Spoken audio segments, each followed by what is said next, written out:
Hey, what my man got going on over here? Whoa, this look like a big job. Okay, oh, I think this is the one that had the mid case broke, guys. The AC housing had to come out in order to fix this one. I saw that mid case and it was melted. I want to show y'all what happened to that, but yes, this is a fairly huge job.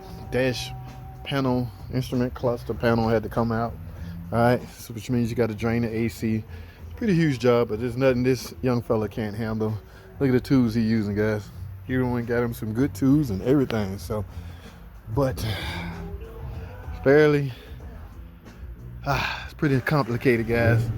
Here go that mid case. My man pulled this whole instrument panel out. Let me see if I can make this out. Okay, now mid case, y'all know how, and this is dual zone too. Y'all know how mid case work. It's bolted to the HVAC housing. Go actuator right here. I think what he told me, the actuator that run this would not open this door. Okay, where's the other actuator? Right here. That's the actuator go right here. So if this will not turn, this is stuck froze. It don't matter if you got a brand new actuator on here or not. If it will not turn, it's something going on inside the mid case. Okay, these doors right here are supposed to open. That's all melted. Something happened right here, guys. What happened? I do not know. But we put an actuator right here and it still wouldn't turn this. Actually, when you take the actuator off, you can try to turn this manually. If it don't turn, you know there's some damage going on. All right. Well, anyway, we got a new mid case. All right. This door's froze up. I don't know. Now let's just go over to the Jeep and take a look at what you had to do all of this. It wasn't easy, guys. Let's take a look. Ooh, right. Here's the Jeep right here.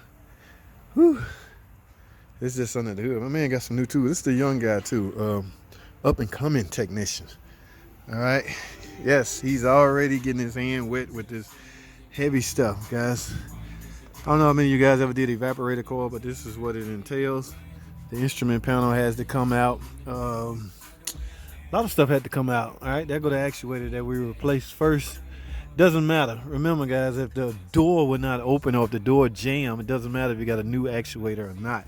Okay, see, here's the new mid case. Heater core is obviously stabbed into that, along with the evaporator. So this is a good time if you have suspect a leaking evaporator or a heater core. Go for it right now, guys.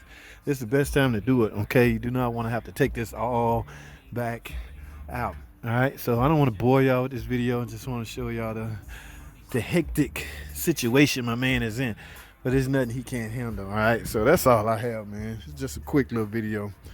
If your mid case broke, you need a whole nother mid case, not another. I've seen a mechanic go through 3 actuators because he's in denial that door would not open. Where's that mid case? Let me show y'all what I'm talking about. If the door would not open, guys, a new actuator not gonna make it open. Okay, it's fairly simple. You will need a freaking mid case right here.